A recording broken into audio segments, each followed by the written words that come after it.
Okay, first test for all of you. I want you to put your thumbs up if you can hear me clearly. Put your thumbs up right near your face so I know you can hear me. All right, everybody's good. I don't hear an echo anymore, so that's good. Yeah, what helps when we have a lot of people on these Hangouts is if you go up to if you put your cursor at the top of your screen, way up here, there's a microphone, and you can click mute on the microphone, and then any background noise will be muted. But there is going to be a chance where I'm going to ask you a question, and then you just have to remember to go up and unmute when you want to share with us. But that just helps with background noise. All right, so thank you, all of you guys. You passed the first test. You're able to join a Google Hangout. Is there anybody here that's never been on a Google Hangout before? Okay, cool. A couple people. Yeah, I think the one we did last Thursday, it was like 99% of them have not been on it. So, and also I learned today, and I don't know if this affects any of you, but Tony is trying to join. He just upgraded to Windows 10.1, which just came out, and Windows 10.1 upgrade is not supported. Google does not support them yet. Google and Windows have not gotten together. There's a weak overlay. So if any of you are using a new computer or upgraded to Windows 10.1, for some reason, Google is not their friend right now. So I'm trying to tell him to switch to a different thing, and it's not working. So he's just getting a black screen, unfortunately. So let me get back to him real quick. Okay.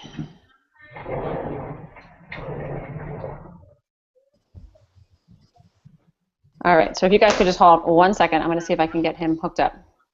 Thank you for your patience. Hey, what are you eating? Okay. Do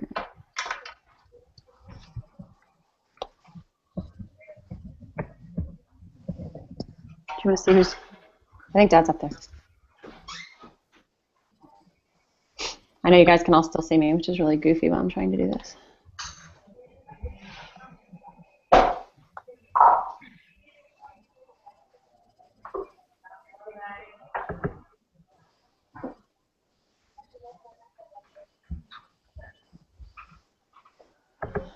Okay. All right, we are, oops, what's on? All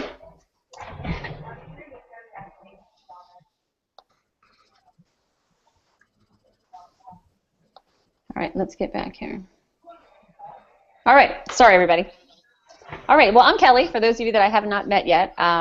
And before we get started, what I'd like to do is just explain a little bit about why we do things this way for PCA. And then if you guys have any quick questions about the training, I'll explain that.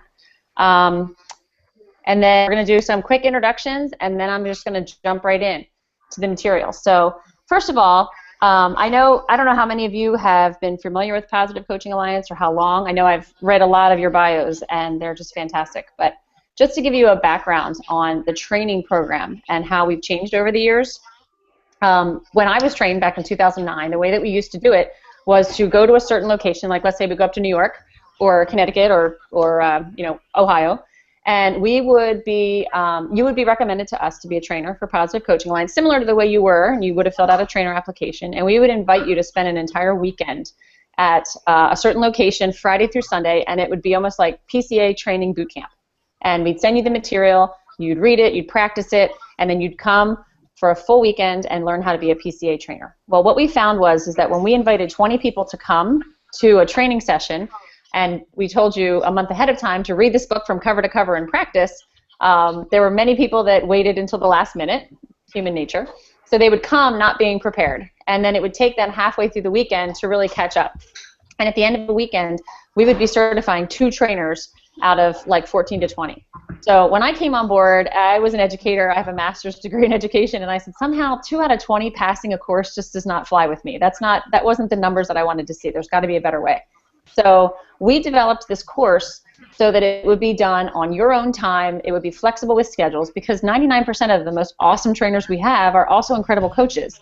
And besides being an incredible coach and being spread very thin, a lot of them have full-time careers. So trying to fit in even one full weekend to get you all out there was not that easy to do. Now, the other thing that we found, PCA is growing by leaps and bounds. And we have chapters all over the country that the chapter is established or just becoming established, and we need trainers because these partners want workshops done ASAP. So we found that just the manpower to train people in certain parts of the country, like Cleveland or New York City or Tampa or Seattle, it was just very difficult to do. So using wonderful technology, I decided that I wanted to try this out to be able to run a course for an extended period of time, really focusing on each principle each week, making it as interactive as possible by allowing you guys to see each other, to watch me model how I present some of these principles, to hear your ideas, because a lot of people that become trainers are already very, very excellent presenters, and you do public speaking for a living, and you're also great coaches that have tons of ideas to share.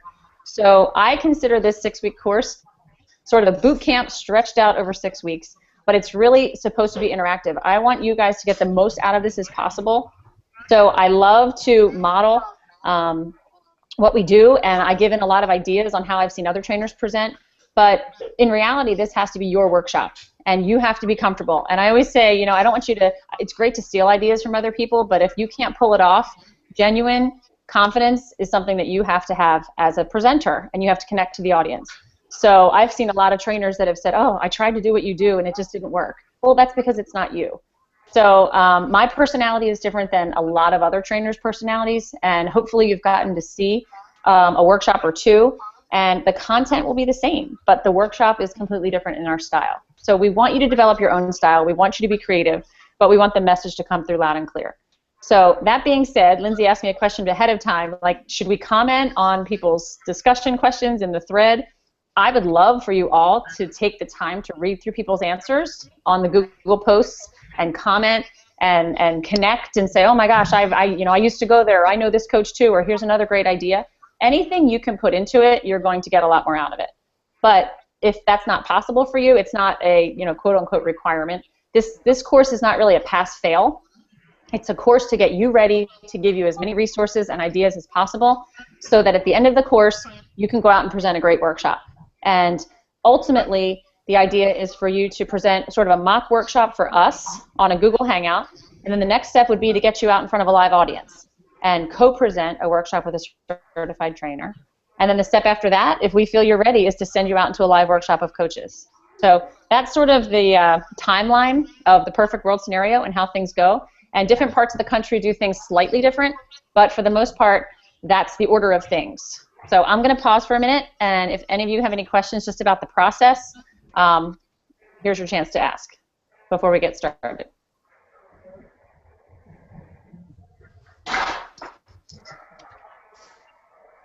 Everybody's good? All right. So tonight, what we're going to do is we're going to talk a little bit about the why and the passion, and why Positive Coaching Alliance, and what kind of things are you going to be up against as a trainer? What kind of things are the coaches going to be expecting to hear from you at a workshop? What are some turnoffs that audiences do have at a workshop? And why do we even bother to do this live? There's so many online virtual chat rooms and virtual courses and online opportunities. Why do we even bother to still go out in front of live audiences? So we're going to talk a little bit about that today. But before we do, what I'm going to ask you all to do is introduce yourself and just tell us where you're from real quick. And I want you to tell us one fact about yourself that has nothing to do with sports. So I don't want to hear anything about your coaching, anything about your team. I want you to give us a fact about yourself that is not sports related. All right? So when I call on you, you just have to go up and hit unmute, if you don't mind, to your microphone. Just one quick sentence. So I'm going to start, and I don't think Raul can see us. I'm going to start. Raul, can you hear us? Raul is also in Mexico City, so I don't know about the connection. I can hear you well. You can hear us. Okay, we can't see you, but Raul, do you want to just introduce yourself real quick and give us an interesting fact about yourself? Okay, so you're calling me first? Is that... I'm going to call you first. Okay, great.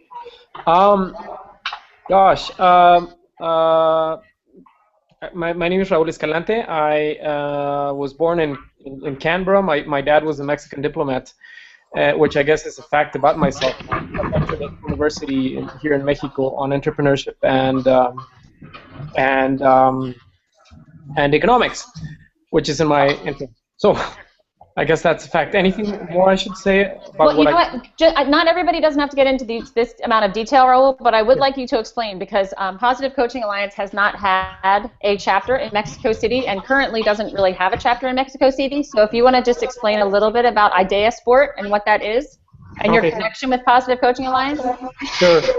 So, IDEA Sport or Idea Sport is a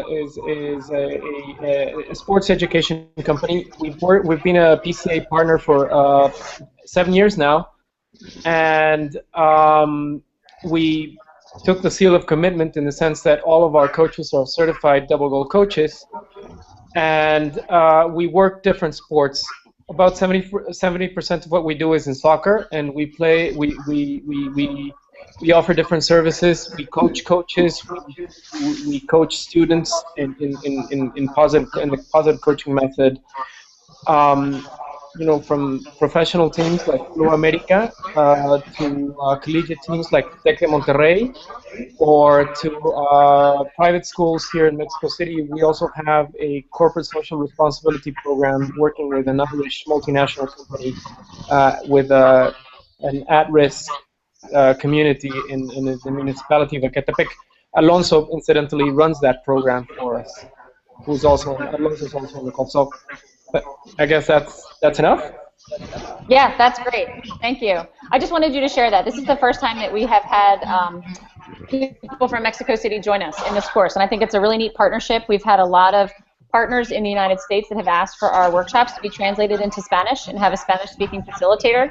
So Raul and his company has done a great job at translating a lot of our PowerPoints and workshops into Spanish, and it's a great partnership to have, and I think it's mutually beneficial for both of us. So thank you, Raul, for joining us. We appreciate that. Rachel, would you mind going next?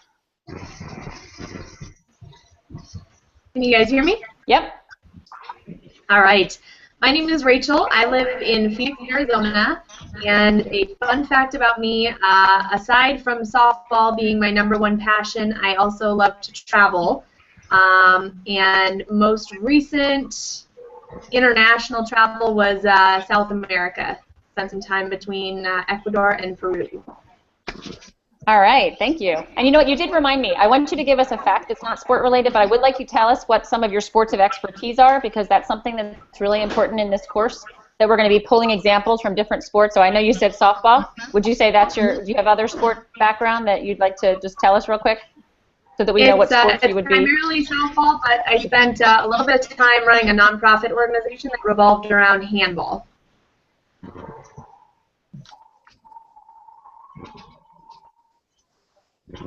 Did I lose you guys?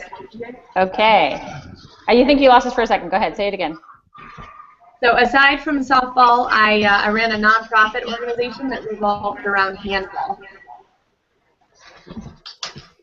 I think you might have a weak connection there. We'll try back to you in a second.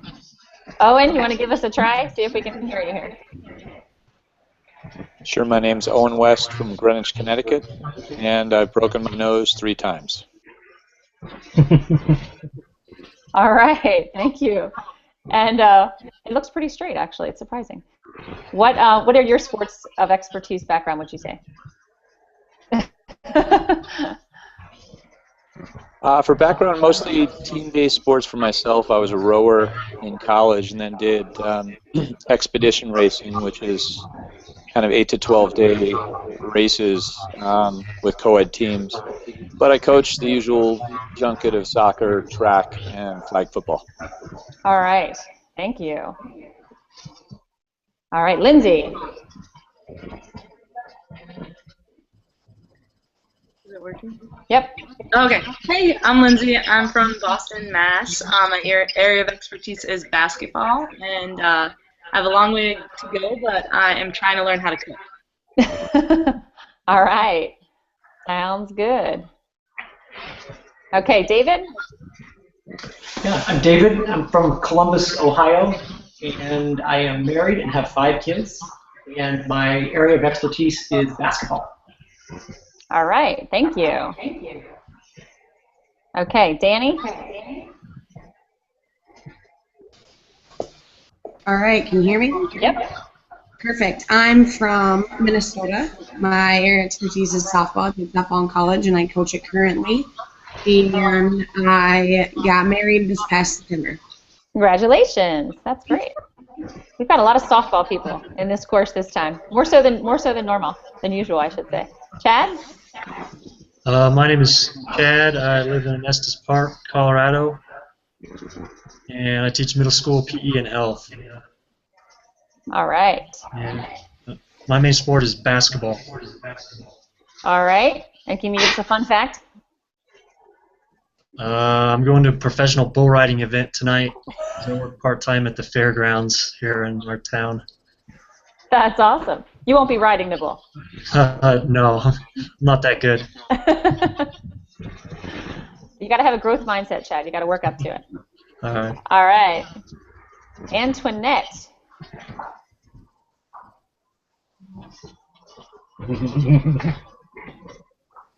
Up to the top and just click on that microphone. It'll unmute it for you. There you go.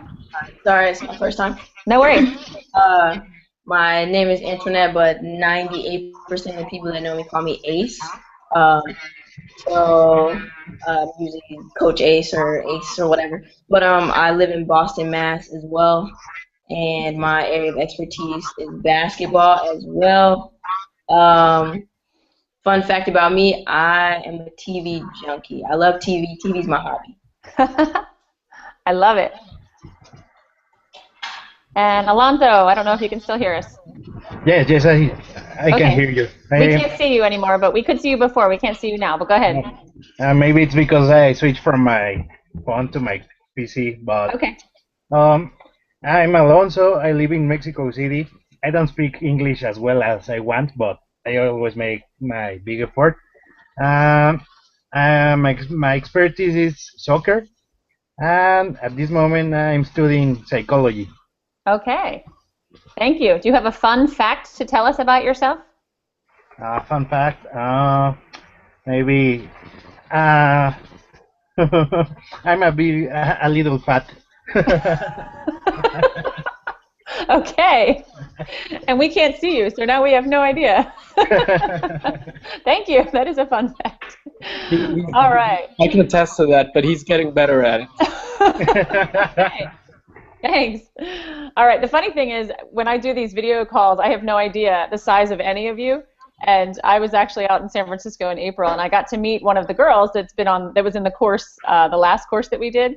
And for some reason, I just thought she was tiny. Like, just the way she looked very small. She walked into a room, she was 6'2", and I was introduced to her, and I'm 5'9", and to look up at someone and she said, "Oh, I'm Hillary," and I thought, wait a minute, on a Google Hangout, you're a little tiny box at the bottom of my screen, and I pictured you like 5 feet tall. So size does not matter on Google Hangouts. All right, thanks, guys. It's just good. I'm just trying to get us to get to know each other as much as we can, because this is your team. With Positive Coaching Alliance trainers, pluses and minuses to being all over the country. One of the minuses is that we don't really get a chance to get together very often with people from other parts of the country. And once a year, we go out to San Francisco for what's called the Trainer Institute, and we spend a full weekend up in Petaluma, California, and we do concentrated training. But other than that, it's really hard to get together. So any chance or opportunity you have to meet with another trainer, just to talk, go out to lunch, watch another workshop, whatever you can do in between is really, really valuable. So this is your team. Pick everyone's brains, do as much as you can, and I have resources all over the place. So if you have time and you want resources to watch other workshops, I'm going to try to send you as many YouTube video clips as I can so that you can get some of these under your belt. All right, first of all, what I'd like to do is talk a little bit about why we even do this. Why are live workshops important? I'm sure so many of you have been to so many coaches' clinics and coaches' workshops and spent the whole day listening to experts all over the place. What is the value of being in a live audience that you would not be able to get by showing somebody a video? Or we do have online courses. Why don't we just tell everybody to sign up for our online courses? Why don't we tell people just to go on our Development Zone website and pull these resources out? Partners that partner with us have a lot of choices, and live workshops are expensive, and it does take resources and it takes time. What do you see? I'd like 3 people to just volunteer. What is the value of having a human person in front of a live audience for 2 hours? Can you think of some advantages to that? Yeah, personal interaction. Okay. What's the value of that? Why personal interaction? Why is it so important? You can kind of see passion or emotion in the speaker, as well as people in the audience that you might be sharing ideas with. Mm-hmm. Okay, thanks. Think about things, too, that you've liked when you've gone to live workshops. What has stuck out in your mind? Why is it important? Thanks, Chad. hands-on opportunities. Yeah. Okay, so go ahead. Danny first. Hands-on opportunities, meaning what? Be specific. Meaning what kind of off what Chad said, just that interaction. So if it's a sports clinic, you get that hands-on experience. Otherwise, team building event at a clinic. So taking that emotion, like you said, and then your input as well as other coaches' inputs, bringing that together and then bringing that back to wherever you're coaching. Good. So you got interaction, we got emotion, we got hands-on. Rachel, what were you going to say? Just saying, being there live keeps you engaged a little bit better. Less opportunity for distractions, and the other people in the room hold you kind of accountable to stay focused on the material. Yeah, absolutely. So I want you to keep these things in mind because you are going to be in front of a live audience for, at the minimum, about 90 minutes. Maximum, a lot of our workshops are a full 2 hours. So one of the worst things that you can ever do is lecture. I call it death by PowerPoint because one of the things that these people do not want to hear is they don't want to hear you vomit all over them for 2 hours. So think of what you have enjoyed at live workshops. Now, that being said, what do you think are some of the biggest turnoffs that you have ever seen when you have been in a live clinic or coach's clinic or workshop or even a talk at work or some type of a presentation? What have some of your biggest turnoffs been? When the lecturer doesn't know their subject matter, I'd say that's the worst. And they're speaking to an audience of experts. That's Absolutely. a killer. Good. So know your content. Great. What else? I would say just looking down, like at cards or at the slides the entire time. Like absolutely no eye contact, no engagement. Like I kind of just start to like drown them out after a while because it doesn't feel like they're actually talking to me. Right. So when they feel like, I always say too, like, are the slides supporting you or are you supporting the slides?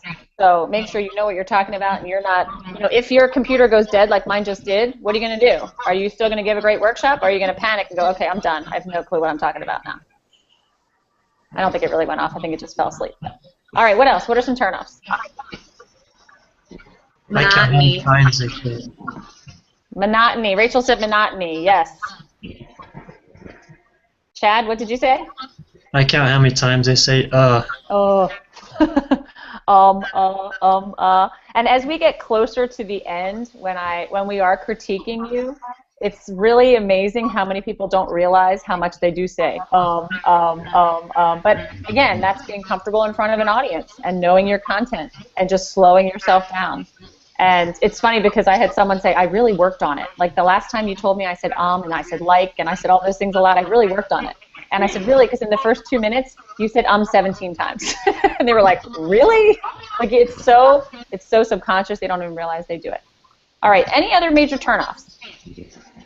I'd say when somebody... I think there's a difference between talking with someone. Talking with someone? Or talking at them. Good. So you want to make it conversational. Yep. Raul, what were you going to say? Similar to that, just that whenever you have a person who doesn't connect, when the presenter isn't connecting with the audience and isn't really reacting to what the audience is feeling at one particular time, I think that it's just such a waste of a good opportunity that for me it's just a big turnoff. Good, absolutely. All right, so I also want you to keep these things in mind when you're in front of people, that everybody's different too. Not everybody wants to have a live person up there bouncing off the walls, and not everybody wants to do 6 icebreakers, and not everybody wants to do, silly games. Some people want a more serious workshop. As Raul said, know your audience, read your audience. That brings me to the next question. Who is our audience? And what is our audience feeling when they're invited to come to a Positive Coaching Alliance workshop? Now let me preface this by saying, let's assume that 90% of the people that come to your workshops have never been to a Positive Coaching Alliance workshop before. Most of them are youth coaches for this Double Goal Coach workshop, the first one that you're going to do. Volunteers, not being paid, that range in experience anywhere from 0 years of experience to they have been coaching Little League Baseball for 40 plus years. So you've got a wide range of coaches, wide range of abilities. What are some of the thoughts going through the audience's head when they hear that they have to come hear about positive coaching on their night off after they've worked a long day and probably been to practice? What's going through their heads? as they sit there and you're ready to go and you're ready to fire them up with this awesome workshop? What are they thinking?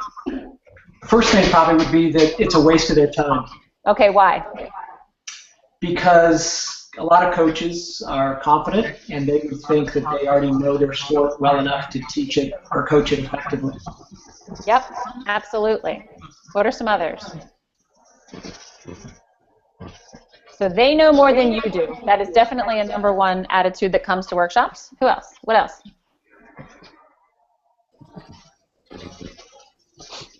Maybe they're in a hurry for it to be over. Yeah, when's it going to be over? Oh my gosh, I have to sit here for 2 hours. This is crazy. I would think with PCA too, there would be some coaches that would think it is anti-competitive and they're teaching, going to be taught how to be nice or kind to kids. Yep, that's what I'm looking for. Those type of attitudes are very prevalent. I don't want to hear about positive coaching. I want my kids to win. I want them to be tough. So yeah, these are some of the attitudes. Anyone else? I don't want to cut anyone else off. Kelly, how much do these organizations pay for a workshop? It's a very good question. It's actually the partnership that they're paying for. So it can be a partner. We recommend that they do a partnership. The smallest is a year-long partnership, and that would involve, it depends how many workshops they do. On average, I would say if they had, let's say your youth soccer team wanted one PCA workshop, it comes to about $600. However, when they order, like say they sign up for a 2-year partnership and they want 6 workshops done over 2 years, then it averages out to about $300 a workshop.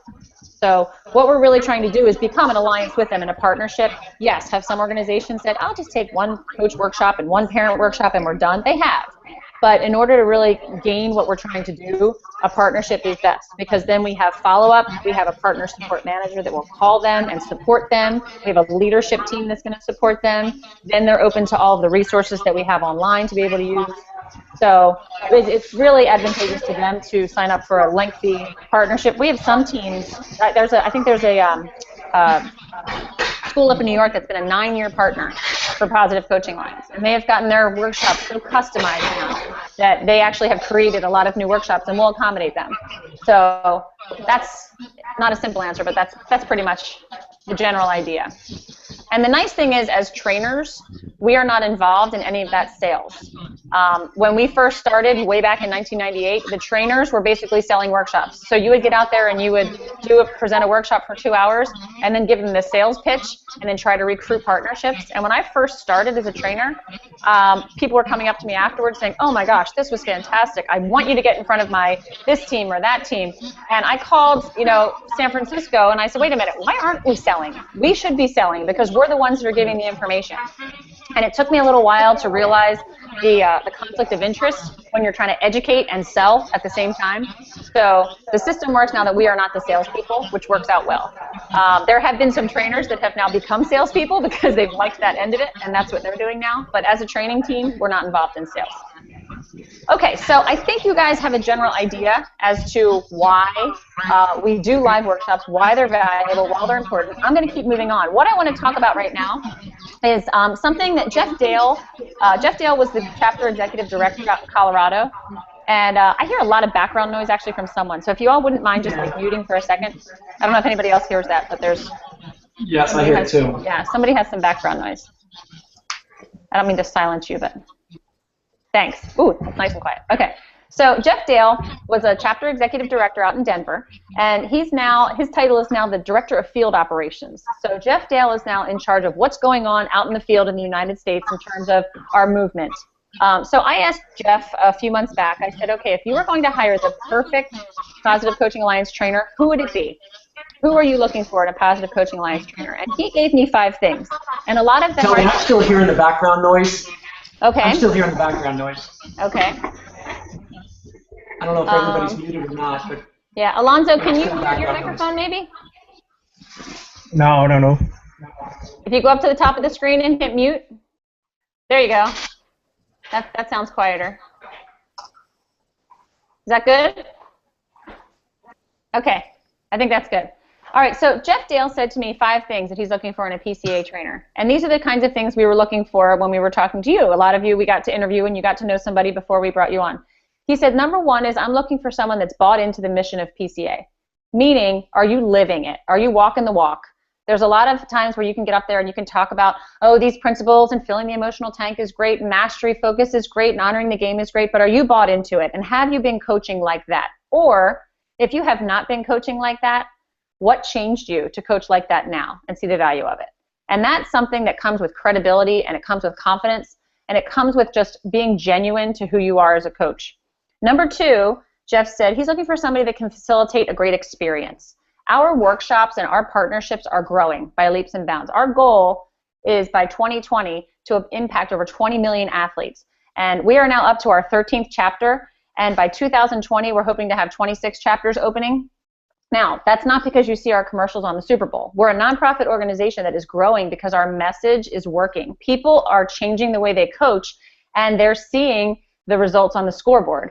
And that's right away when somebody says, oh, Positive Coaching Alliance, that's about like everybody being positive, everybody gets a trophy. And you talk to these organizations that have been partners with us for many, many years. And I had a guy come up to me about a year ago, and he said, I love PCA. He said, my team sucked before this, and now we're kicking butt. And I was like, all right, can that be like our byline on one of our workshops? And I thought that was really great for him, because most people come up and say, oh, it changed the way I coach, and my players are just such better teammates. And just to get the bottom line of, we sucked and now we're kicking butt, like, I just thought that was great. So from an athlete to athlete, I'm like, I speak that language. I know what you're saying. That's good.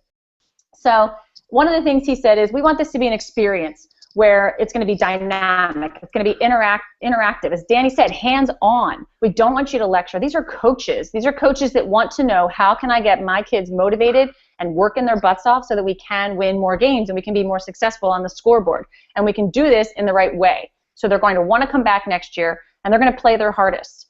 And for a lot of people, if you just open up your workshop with that information, you're getting everybody fired up. Now, if you get them fired up in the first 5 minutes and then sit and lecture at them for the next 2 hours, you're going to lose them. Our workshops are different because they are interactive. They do get people thinking. The other thing that I love about our workshops is, I want you to be ready to challenge. Challenge the coaches. Challenge the arm crossers, I call them. When you get those 40-plus year coaches in there that sit in the front row and they're like, yeah, I don't know what you're going to tell me. I've been coaching for 40 years. I know what I'm doing. I'm a screamer. I'm a yeller. And I've got 4 state championship banners. You tell me that doesn't work.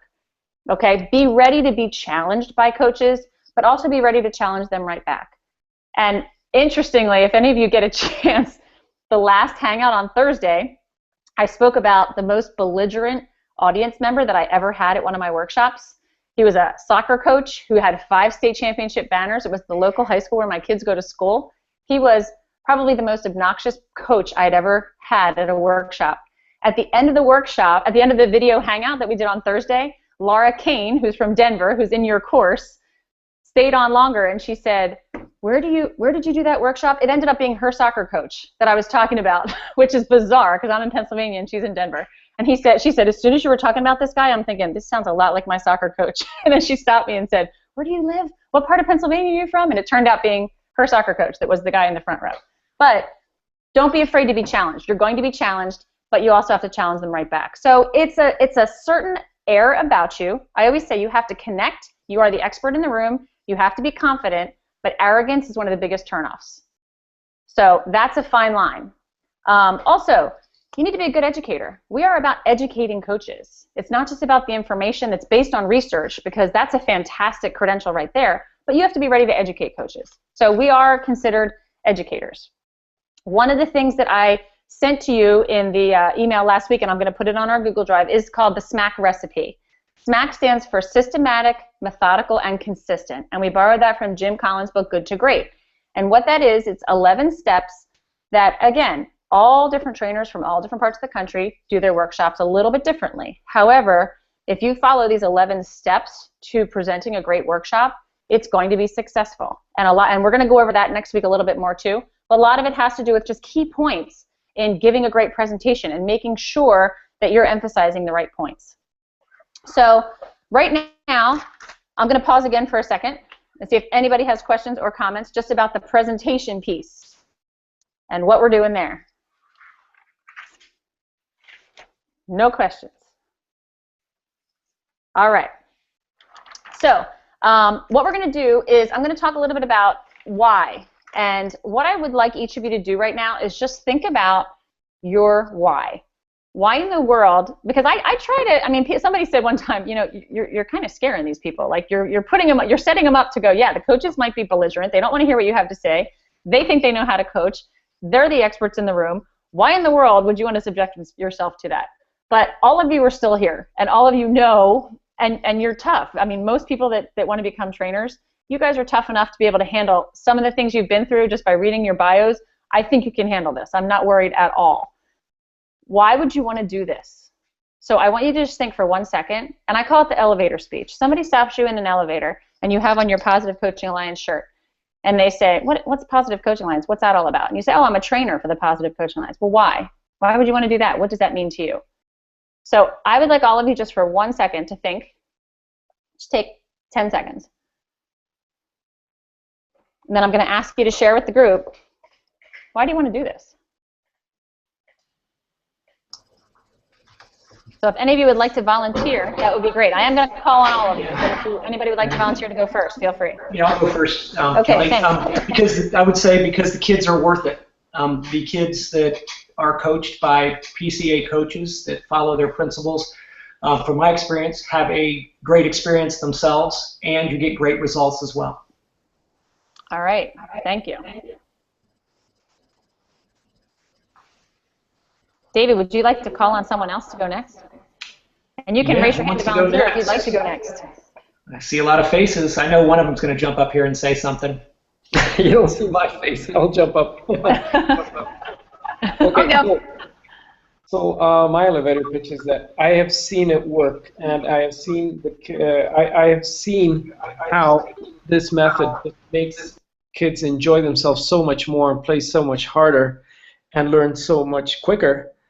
And I believe, like Dave said, that the kids are really worth it, and to have them improve the way they play the sport and the way they enjoy themselves is just amazing. And you know, it makes better people, not only for better athletes, more competitive athletes, but it'll make more effective as parents, happier people. All right, thank you, Raul. Rachel, would you like to go next? I would love to. Can you guys hear me? Yep. Okay. So about 1.5 years ago, I actually got run out of a club team that I was coaching by a horrendous group of parents. It was so detrimental that I actually considered removing myself from the sport of softball entirely. So it took me a while to bounce back, and then when somebody kind of just introduced me to the concept of PCA, I was so passionate because of what I had gone through that I felt it was just incredibly important to bring this to the world of sports, so that fewer and fewer people have to go through what I went through, and can, you know, stick around to change kids' lives through sports. Thank you. That's a powerful story right there. We're glad you're still here. Me too. All right, Lindsay. I'm actually a college recruiter right now, so I go to a lot of high school tournaments and AAU tournaments, and I see a lot of craziness with parents and coaches, and it's just been really impactful to me to see the same kids come from one environment and then into our program and have a different style of coaching, and see not only how they improve as players with their confidence, but also as people and with their energy, and it's been great to see that from what they've been through. So that's why I do. All right, thanks. Danny, go ahead. So I have never been coached by a PCA coach, not that they know of, but I think a lot of my coaches that I've had, high school and college, embody everything that it is to be a PCA coach. So I was lucky, I had a great experience at the University of Minnesota, and now looking at where I'm coaching at high school, my alma mater where I went, it's interesting because now I'm involved in the youth programs as well, and like you said, it's a bunch of usually dads. That's how it was when I was younger too.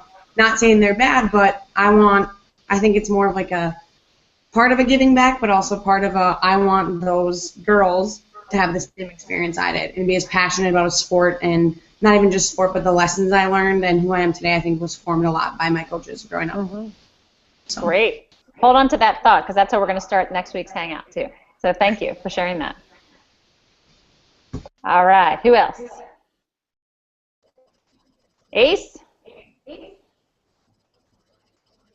Yeah, for me, I mean, I think I work with kids. Like 90% of my time is spent with children, and I'm a military brat, so like discipline is a huge, it's just my biggest thing. Like you have to be disciplined, and I feel like um, I just want the youth that I work with to understand that we can, be successful, be disciplined, and still also have a great experience and learn life lessons. Because most of us aren't going to move on to be professionals, but I think that if you play sports and you're taught the right way while you're younger, you're going to grow up, and those things carry on to every aspect of your life.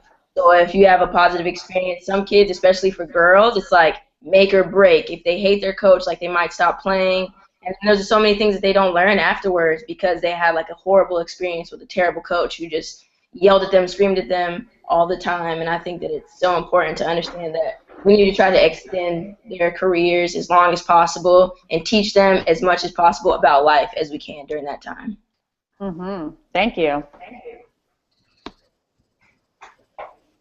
Let's see, who have I heard from? Chad or Alonzo or Owen? Yeah, I'll go ahead. Okay.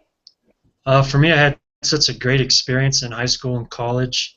My dad was actually our high school athletic director for 17 years, so just being around it that much, I want kids and parents and coaches to have that same type of experience, great experience with competitive sports, either at the high school and college level as well.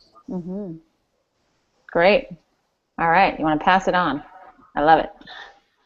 I'd like to echo what Ace said and what everyone here probably believes is that sport is such an easy way to impart really crucial life lessons. I absolutely believe it's a transformative or can be a transformative process, and the person who has the most influence most of the time is the coach. I say that because we can't parent here, but if you have 2 hours a day, 3 or 4 times a week, and just listening to what Rachel said, those folks are my peers. As a parent, it's funny to deal with them now. I've been coaching my boys for 7 years, so I've seen the kids grow up from the time they're 6. Now they're all like 12 and 13, and I wish I could do more coaching.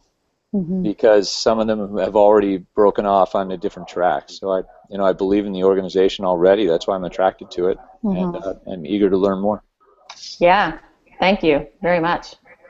It's neat. It's different, I think, and I know a lot of people, when I read through your bios, like a lot of people in this course are not parents yet, and I think it's interesting because I've had a lot of younger people that have been extremely effective trainers and have said, well, I'm not a parent, and you want me to go out and talk to these parents at a workshop.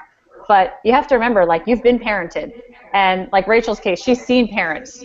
So I don't want you to ever think because you're not a parent or you're not a coach that's been there for 40 years or whatever that you're not qualified to do this. Because just because you're not a parent yourself doesn't mean you're not worthy to do it. My very first workshop I did was for 90 high school football coaches. My very first one solo. And I walked in and I was like, okay, I pretty much have played every sport but never football.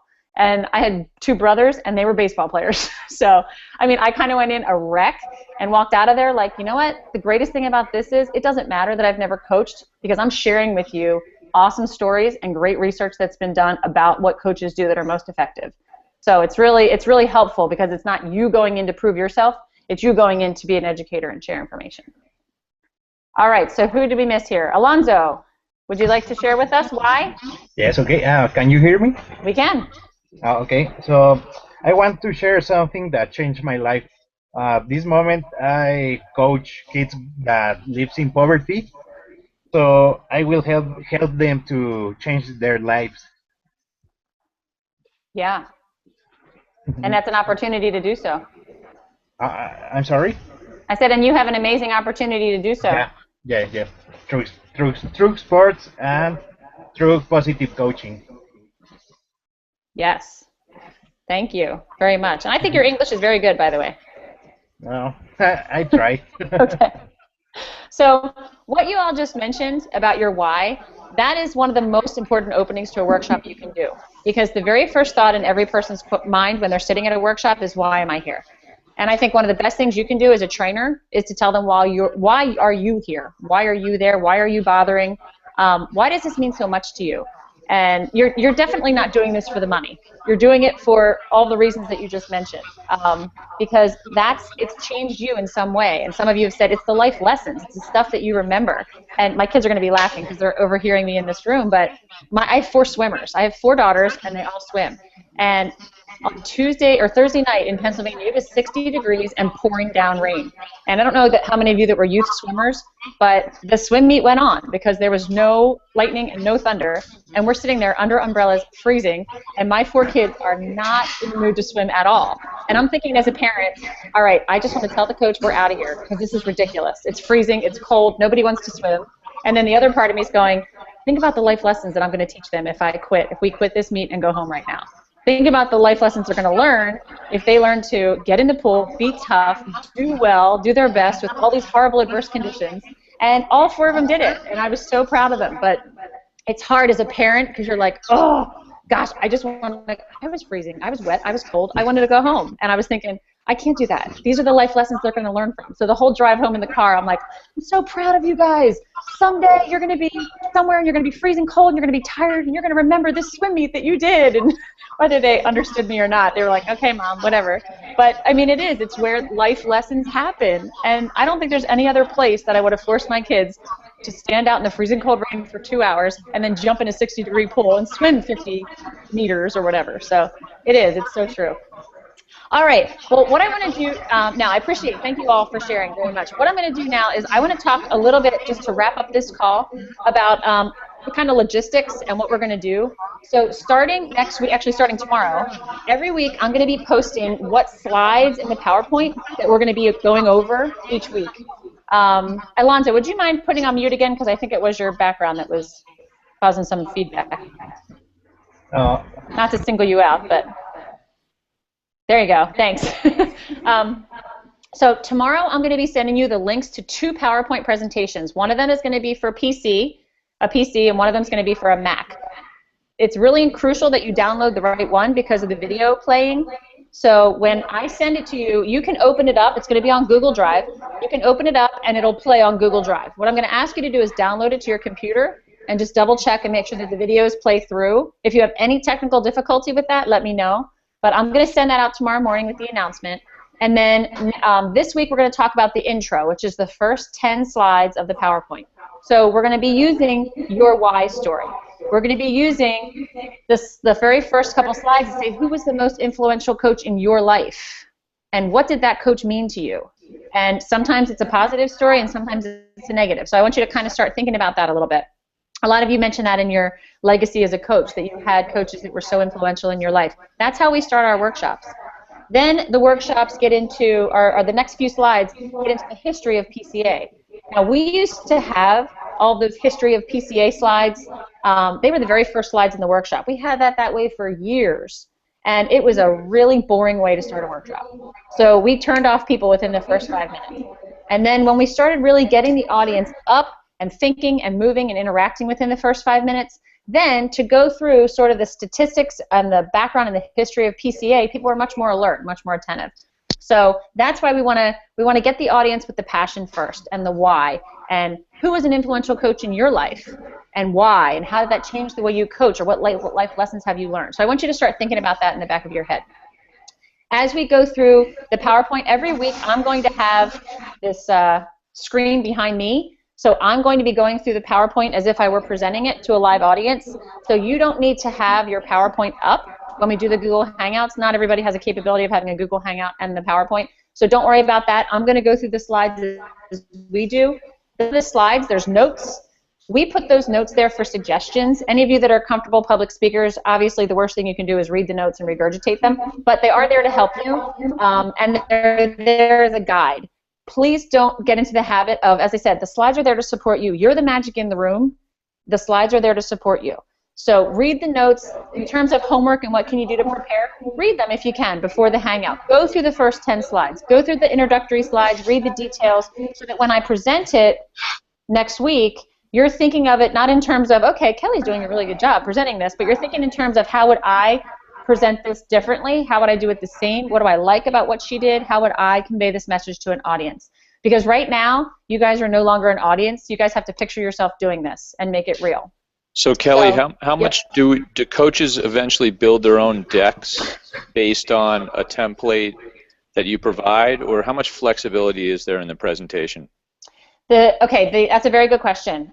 We ask that pretty much the first year that you're a trainer, that you stick pretty closely to our workshops. Now, the PowerPoint that we send you, that being said, when you become a certified trainer, you have access to files of videos and resources so that you can customize a workshop a little bit more. All of the videos that we have available are PCA approved, meaning we've gotten copyright to be able to show that video to you.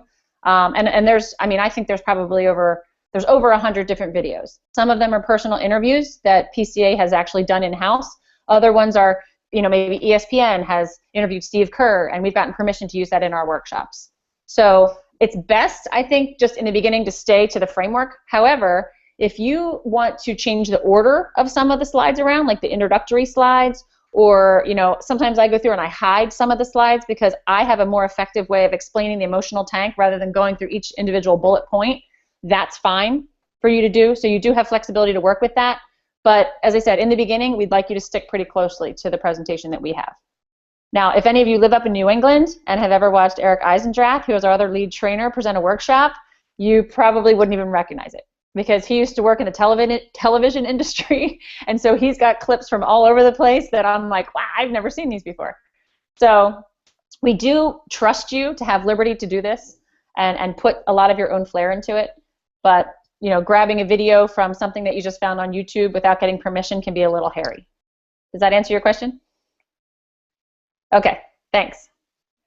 All right, so that's how it's going to go. Each week for the Hangouts, it's going to be pretty much about 35 minutes of me modeling how to present, and I'll pull in stories, and I like to overdo it with how to get the audience engaged. Quick question to you. When I asked you guys to share your why story, how did some of you feel when I said, okay, I'm going to call on you to share your why story? What were some quick emotions that you felt right away? Yeah, like, oh crap, she's going to call on me. Guess what? Your audience feels the exact same way. So one of the things, some people are like, fine, I'll share. I don't care. Like David's like, I'll share. That's great. You're going to have a David Mitchell in the audience that's going to be like, yeah, I'll share every single time. But you're also going to have other people that are like, please don't call on me. Please don't call on me. And they're going to put their head down, and the worst thing you can do is cold call them. So even something as simple as, hey, David, call on somebody that you think looks like they want to share. That takes the pressure off of me. I like to do that sometimes. Other times you might just say, I'd like 3 people to volunteer, or turn to a partner. These are the little tricks of the trade that I'm going to share with you guys. And as I said, I'm going to overdo it. So a lot of the things I'm going to teach you, I'm not going to expect you to do 5 of them in a row at the beginning of the workshop, but you can pick and choose what works for you. So again, I want you to volunteer to share. At the end of the 35 minutes or so of me explaining, and the part that I'm explaining is going to be a 15-minute chunk in the workshop. And I take an hour-long Google Hangout to go through it. So you can see there's a lot of embellishing and time that I put in there. The end, I'm going to ask you for your ideas. So the more preparation that you can do before the Google Hangout, when I stop and I say, okay, let's hear from you. How would you present that? What are some stories you have to share? Tell me about your why story and how would you work that in? What did you like about what I did? What did you not like? So this is where I really want it to be interactive, and I want to pull in your ideas. So that's why some people have said, like, what's up with the week starting on a Tuesday and ending on a Monday? Like, that doesn't make sense to me. We used to do it like a Monday through Sunday week, and I realized people didn't have a chance to prepare before the first Hangout. So I'm giving you the first Hangout of the week is on Thursday, and then the Monday is the very end of the week. So it gives you a chance to sort of, so the first time you see it is not during the Google Hangout. Questions? Kelly, we should expect an hour each week for this session? Is that? Yes. Yep. And it's either on Thursday or on Monday night, unless otherwise noted. And again, I understand it's summer. I understand people have lives. If for some reason you can't make it to either one of those in a week, just send me a message and say, sorry, I can't make it this week. Because on Tuesday morning, when I post the announcement, I also post the YouTube link so you can watch these again. I record all the Google Hangouts so you can watch them again if there's something you missed or you had to go. Do I want you to not join and miss all of them and watch them later? No, but I understand you guys have lives. So don't stress out about, oh my gosh, I missed this week or that week, because you can always watch them recorded later. It's also not a bad idea to watch like the other group that went on Thursday, because then you get to meet other people that are in the course too. So that's not a bad idea. Now, the other bonus that makes workshops so much fun is when you tell somebody that they're going to be at your workshop until 9 o'clock and you stop them 5 minutes early. They're really psyched about that. So I'm going to do that right now just so you guys can be like, woohoo, this is a great feeling. So I try to end every workshop that I do 5 minutes early, even if I tell them it's going to go till 9 o'clock. However, that being said, at all of my workshops, I stop 5 minutes early, but I say, I am here. If any of you have questions and you have anything you want to ask me, I am on the clock until 9 o'clock. But for the rest of you guys, thank you so much. I really appreciate you taking the time to do this, and I'm excited. I'm excited to get to working with you. Yeah. So, thank you. Time management. Yep.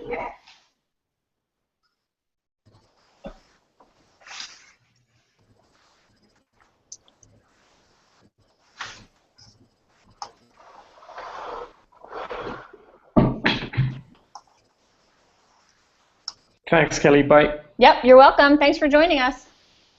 Thanks, Kelly. Yeah, you're welcome.